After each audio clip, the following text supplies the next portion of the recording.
Hello everyone, and you're welcome to the Introduction to Unity Shadergraph course. My name is Mahmoud Shoaib, and I have over 4 courses on the Udemy platform, produced about 3 games on the Android platform. I'm also a Python programmer.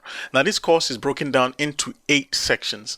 We first begin by an introduction to what Shadergraph is, and also we have an introduction to the Universal Render Pipeline and an overview of Shadergraph, and then we'll also download and install Unity.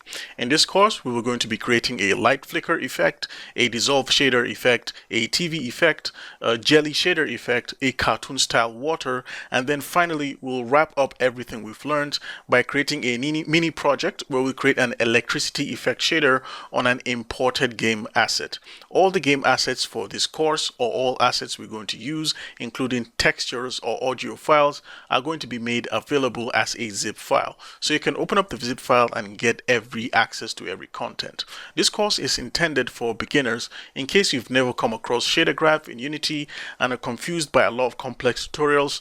No need to worry, this tutorial is going to start from the basics till we move on to a comfortable place where you can take on and build your own shaders. So all in all, remember this course has a 30-day money back guarantee, so it's risk-free in case you feel this course is not for you.